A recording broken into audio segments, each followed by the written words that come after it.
வணக்கம். All India radio Chennai.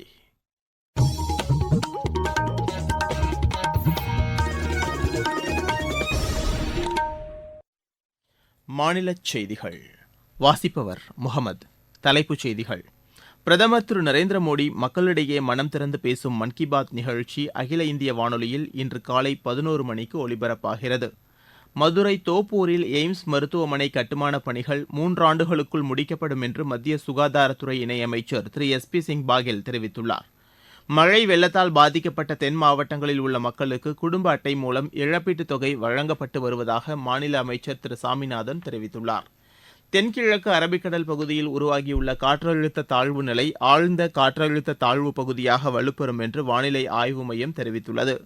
Scotland junior open squash போட்டியில் இந்தியாவின் அனஹத் சிங் பட்டம் வென்றார். இனி விரிவான செய்திகள். பிரதமர் திரு நரேந்திர மோடி மக்களிடையே மனம் திறந்து பேசும் மன் கி பாத் நிகழ்ச்சி அகில இந்திய வானொலியில் இன்று காலை 11 மணிக்கு ஒலிபரப்பாகிறது. நாட்டில் உள்ள அனைத்து வானொலி நிலையங்களும் இதனை அஞ்சல் செய்யும். பிரதமர் உரை முடிந்தவுடன் அதன் தமிழாக்கத்தை சென்னை அகில இந்திய வானொலி ஒலிபரப்புகிறது. இது இரவு 8 மணிக்கு மறு ஒலிபரப்பும் செய்யப்படுகிறது. தமிழகம் மற்றும் புதுச்சேரியில் உள்ள அனைத்து வானொலி நிலையங்களும் இதனை அஞ்சல் செய்யும்.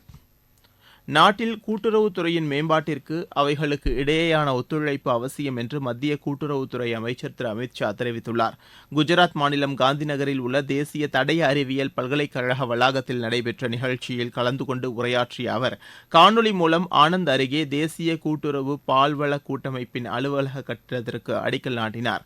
பால் உற்பத்தியில் ஈடுபட்டுள்ள அமைப்புகள் கூட்டுறவுத்துறையின் மாதிரியை அடிப்படையாக கொண்டு செயல்படுவதன் மூலம் கால்நடை வளர்ப்பு, பால் உற்பத்தி அமைப்புகளுக்கு இடையேயான ஒத்துழைப்பு மேம்படும் என்று அவர் கூறினார்.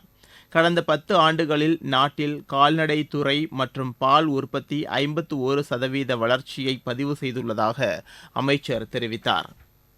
மதுரை தோப்பூரில் எய்ம்ஸ் மருத்துவமனை கட்டுமானப் பணிகள் 3 ஆண்டுகளுக்குள் முடிக்கப்படும் என்று மத்திய சுகாதாரத்துறை இணையமைச்சர் திரு பி சிங் பாகெல் தெரிவித்துள்ளார். ராமநாதபுரம் அரசு மருத்துவக் கல்லூரியில் இயங்கி வரும் எய்ம்ஸ் மருத்துவக் கல்லூரியில் ஆய்வு மேற்கொண்ட அவர் அங்கு பணிபுரிந்து வரும் பேராசிரியர்கள் மற்றும் மாணவர்களுடன் கலந்துரையாடினார். தோப்பூரில் அமைய உள்ள எய்ம்ஸ் மருத்துவமனை கட்டுமான பணிக்கான ஒப்பந்த புள்ளி ஜனவரி 2ஆம் தேதிக்குள் இறுதி செய்யப்படும் என்று அவர் கூறினார். இந்திய அளவில் தொற்றுநோய் தடுப்பு பிரிவு அமைப்பதற்கான ஆய்வுக்கூடங்கள், வகுப்பறைகள் ஆகியவை குறித்த மதிப்பீடு காரணமாக கட்டுமான பணிகள் தொடங்குவதில் தாமதம் ஏற்பட்டுள்ளதாக அவர் குறிப்பிட்டார்.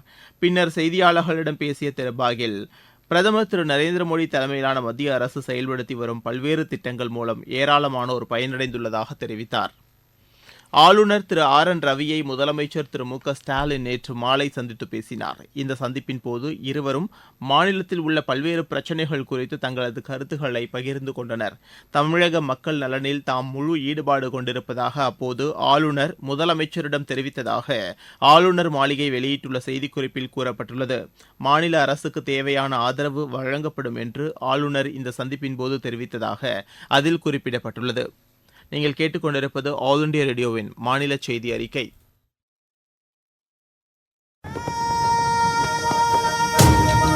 यही समय है, सही समय.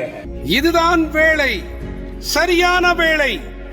ஒவ்வொரு தேசத்தின் வளர்ச்சி பயணத்தின் போதும் தேசம் முன்வந்து புதிய உறுதிப்பாடுகளோடு முன்னேற்ற பாதையிலே பயணிக்கக்கூடிய அற்புதமான ஒரு வேளையும் பிறக்கும். புதிய பாரதத்தின் துவக்கத்தின் இது அமுத காலம்.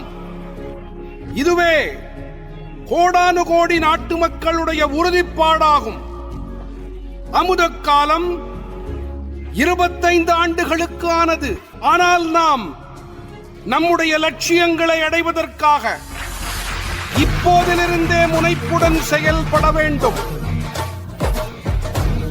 भारत को गढ़ने का यही समय है.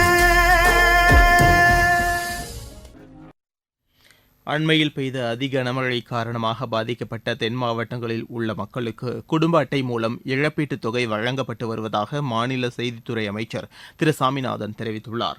நெல்லை மாவட்டத்தில் மழை வெள்ளத்தால் பாதிக்கப்பட்ட மக்களுக்கு 6000 ரூபாய் நிவாரணத் தொகை வழங்கும் பணிகளை அவர் ஆய்வு செய்தார். குடும்ப அட்டை இல்லாதவர்கள் புதிய குடும்ப அட்டை கோரி விண்ணப்பித்த ஆவணங்கள் மூலம் நிவாரணத் தொகையை பெற மாவட்ட நிர்வாகம் நடவடிக்கை மேற்கொண்டுள்ளதாகவும் அவர் கூறினார். பின்னர் பாளையங்கோட்டையில் உள்ள சுதந்திர போராட்ட வீரர் ஒண்டிவீரன் மணிமண்டபத்திற்கு சென்ற அமைச்சர் அவரது சிலைக்கு மாலை அணிவித்து மரியாதை செலுத்தினார். தென்கிழக்கு அரபிக்கடல் மற்றும் அதனை ஒட்டிய பகுதிகளில் காற்றழுத்த தாழ்வு நிலை உருவாகியுள்ளதாக சென்னை வானிலை ஆய்வு மையம் தெரிவித்துள்ளது. இது அடுத்த 24 மணி நேரத்தில் மேற்கு வடமேற்கு திசையில் நகர்ந்து ஆழ்ந்த காற்றழுத்த தாழ்வு பகுதியாக வலுப்பெறும் என்று அந்த மையம் கூறியுள்ளது. இதனையடுத்து இன்று முதல் வரும் 5ஆம் தேதி வரை தமிழகத்தின் ஓரிரு இடங்களில் லேசானது முதல் மிதமான மழை பெய்ய வாய்ப்புள்ளதாக அந்த மையம் தெரிவித்துள்ளது. தென் மாவட்டங்களில் கனமழை குறித்த இந்திய வானிலை ஆய்வு மையத்தின் எச்சரிக்கையை அடுத்து அனைத்து முன்னெச்சரிக்கை நடவடிக்கைகளையும் மேற்கொள்ளுமாறு மாவட்ட ஆட்சியர்களுக்கு அறிவுறுத்தப்பட்டுள்ளதாக மாநில வருவாய் மற்றும் பேரிடர் மேலாண்மை துறை அமைச்சர் திரு KKSSR ராமச்சந்திரன் தெரிவித்துள்ளார்.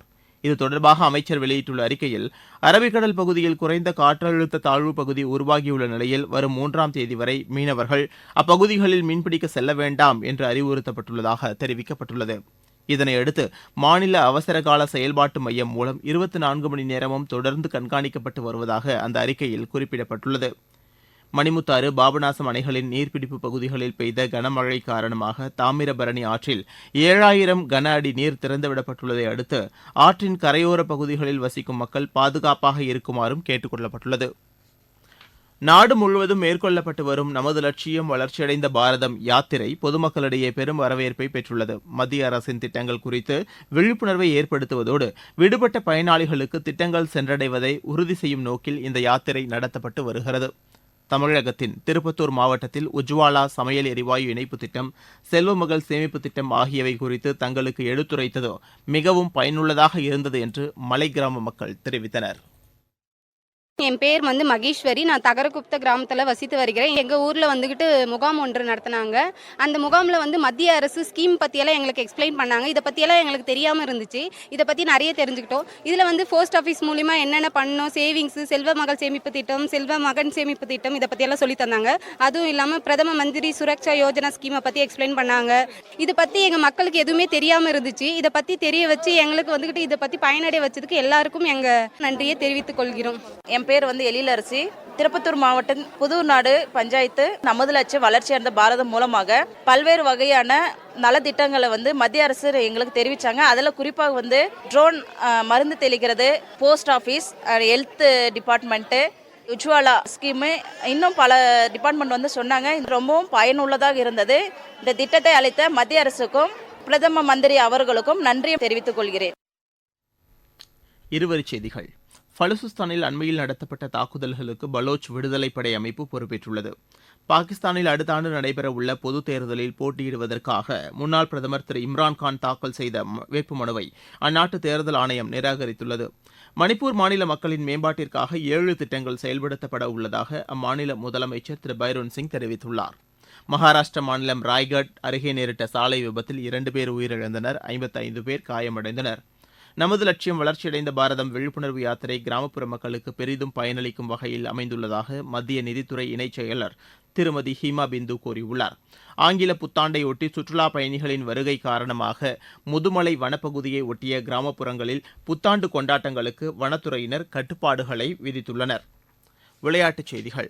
ஸ்காட்லாந்து ஜூனியர் ஓபன் ஸ்குவாஷ் போட்டியில் இந்தியாவின் அனஹத் சிங் பட்டம் வென்றார். எடின்பர்கில் நடைபெற்ற 19 வயதுக்குட்பட்டோருக்கான மகளிர் ஒற்றையர் பிரிவு இறுதி ஆட்டத்தில் அவர் ஸ்காட்லாந்தின் ராபின் மேக்கல்பினை 11-9, 11-6, 8-11, 11-3 என்ற செட் கணக்கில் வென்று பட்டத்தை கைப்பற்றினார். இந்தியாவுக்கு எதிரான 2வது மகளிர் ஒருநாள் கிரிக்கெட் போட்டியில் ஆஸ்திரேலியா 3 ரன் வித்தியாசத்தில் வெற்றி பெற்றது. மும்பையில் நடைபெற்ற இப்போட்டியில் முதலில் ஆடிய ஆஸ்திரேலியா நிர்ணயிக்கப்பட்ட 50 ஓவரில் 8 விக்கெட் இழப்புக்கு 258 ரன் எடுத்தது. 259 ரன் எடுத்தால் வெற்றி என்ற இலக்கோடு ஆடிய இந்தியா 50 ஓவரில் 8 விக்கெட் இழப்புக்கு 255 ரன் எடுத்தது.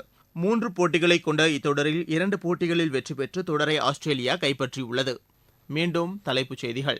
பிரதமர் திரு நரேந்திர மோடி மக்களிடையே மனம் திறந்து பேசும் மன் கி பாத் நிகழ்ச்சி அகில இந்திய வானொலியில் இன்று காலை 11 மணிக்கு ஒலிபரப்பாகிறது.